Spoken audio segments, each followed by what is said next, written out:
8 জুলাই দিবাগত রাতে নরসিংদী সদর হাসপাতালে নেওয়ার পথে উনি মর্মান্তিকভাবে মৃত্যুবরণ করেন। এই বৃদ্ধা মহিলা যিনি বাক প্রতিবন্ধী, উনি প্রায় দীর্ঘ 25 বছর যাবৎ ওই রেলওয়ে স্টেশনে একটি পরিত্যক্ত ভবনে থাকতেন। ওনাকে এলাকাবাসীও চিনতেন এবং তার প্রতি সদয় হয়ে তাকে বিভিন্ন সময় সাহায্য সহযোগিতা করতেন।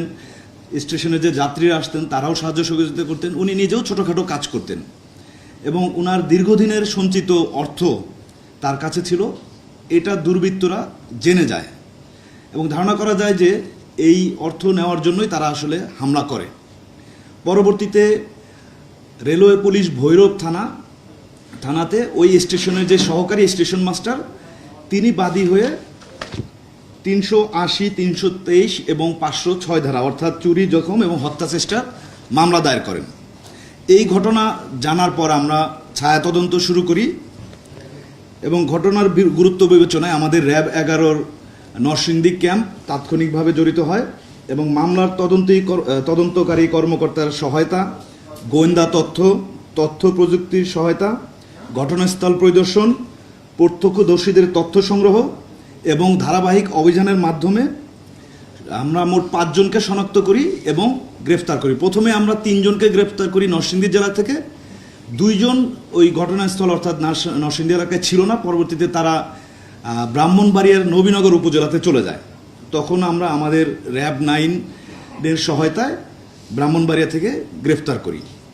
পরবর্তীতে তাদেরকে আমরা রেলওয়ে পুলিশ ভৈরব থানায় হস্তান্তর করেছি এবং তদন্ত কার্যক্রম এদের বিরুদ্ধে প্রয়োজনীয় আইনানুগ ব্যবস্থা গ্রহণ শেষে প্রেরণ করি। এবং আপনারা জেনে থাকবেন যে দেশের আইন শৃঙ্খলা রক্ষা এবং অপরাধ দমনে র্যাব অত্যন্ত পেশাদারিত্বের সাথে দায়িত্ব পালন করে যাবে। এখানে একটি বিষয় উল্লেখযোগ্য যে এই যে বৃদ্ধা মহিলা, যিনি আসলে ছিলেন একজন প্রতিবন্ধী, একটা বার্তা আমরা দিতে চাই যে যার জন্য কেউ নাই তার জন্য র্যাব, আইন শৃঙ্খলা বাহিনী এবং রাষ্ট্র রয়েছে। এবং এই ঘটনা অত্যন্ত মর্মান্তিক এবং আমরা আমাদের একটা নৈতিক দায়িত্ব মনে করি, যার কারণে আমরা অত্যন্ত পেশাদারিত্বের সাথে তাৎক্ষণিকভাবে সর্বাত্মক চেষ্টা চালিয়ে তাদেরকে আইনের আওতায় আনতে সক্ষম হয়েছে।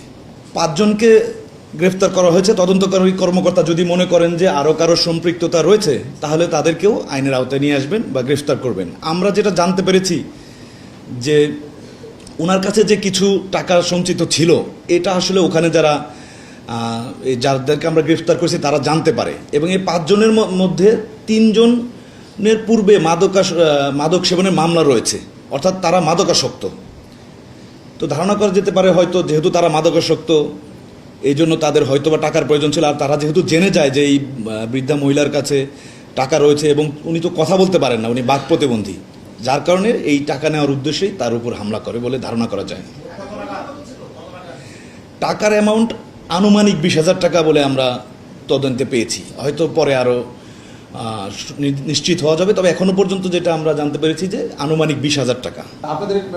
আপনারা অবশ্যই জানবেন যে রেলের যাবতীয় আইন শৃঙ্খলা পরিস্থিতি সার্বক্ষণিকভাবে মনিটরিং করার জন্য কিন্তু বাংলাদেশ রেলওয়ে পুলিশ আছে। রেল পুলিশ এখানে তারা আন্তরিকভাবে কাজ করে যাচ্ছে, সবসময় তারা সক্রিয় এবং সচেষ্ট এবং যে কোনো ধরনের রেল স্টেশন হোক, ট্রেন হোক, যে কোনো জায়গায় কোনো ধরনের অপরাধ সংঘটিত হলে তারা কিন্তু মুখ্য ভূমিকা পালন করে। কখনো কখনো এরকম দেখা যায় যে ছোট বড় বিভিন্ন ধরনের অপরাধ সংঘটিত হয় যেগুলো তাৎক্ষণিকভাবে রেল পুলিশ তো সমাধান করতে পারে না। সেগুলো যে মামলা হলে আমরা কিন্তু ছায়া তদন্ত শুরু করি, যেমন আজকের এই ঘটনাটা। তো এই ধরনের ঘটনাতে যখন আমরা পরবর্তীতে আমাদের সর্বাত্মক প্রচেষ্টা থাকে যে দ্রুত যাতে আমরা কোনো লিড খুঁজে পাই এবং পেলে যাচাই বাছাই করে যে সম্পৃক্ত যে আসামি থাকে তাকে দ্রুত সময় আমরা আইনের আওতায় আনার চেষ্টা করি। তাই আপনি যে কথাটা বললেন যে ভাই রেলে এর আগে যেই ধরনের অপরাধগুলো সংঘটিত হয়েছে বা রিসেন্টলিও যে ধরনের অপরাধগুলো সংঘটিত হয়েছে এগুলো নিয়ে আমাদের তৎপরতা আছে কিনা, অবশ্যই আমাদের তৎপরতা আছে। আমরা আমাদের দিক থেকে সর্বোচ্চ প্রচেষ্টা করে যাচ্ছি। আপনাদের কাছে অনুরোধ থাকবে যদি এই ধরনের কোনো বিষয় ঘটে এবং আপনাদের নজরে আসে, দয়া করে আমাদেরকে তথ্য দিয়ে সহযোগিতা করবেন, আমরা আমাদের সাধ্যমতন চেষ্টা করব। এই বিষয়ে আমি আপনাদের সবাইকে আন্তরিকভাবে ধন্যবাদ জানাতে চাই, কারণ এরকম একটা মর্মান্তিক ঘটনা, যে ঘটনা আজকে আমরা ভিডিও করছি নরসিংদী, এরকম একটা মর্মান্তিক ঘটনা কিন্তু আমরা প্রথমে সোশ্যাল মিডিয়ার মাধ্যমেই জানতে পারি এবং সোশ্যাল মিডিয়াতে এই বিষয়গুলো ব্যাপকভাবে সাড়া ফেলে। সারা দেশের মানুষ কিন্তু এই বর্বরোচিত হামলাটা দেখেছে এবং উনি অত্যন্ত অসহায় একজন দরিদ্র মানুষ ছিলেন। তাই অসহায়ের পাশে দাঁড়ানোর রাষ্ট্রের যেমন দায়িত্ব, আইন শৃঙ্খলা রক্ষাকারী বাহিনী হিসেবে এটা আমাদেরও দায়িত্ব। এবং জানতে পারার সাথে সাথে আমরা আমাদের সর্বাত্মক প্রচেষ্টা দিয়ে সামনে এগিয়ে এসেছি এবং আমরা আমাদের দায়িত্বটা সঠিকভাবে পালন করতে পেরেছি বলেই আমি মনে করি।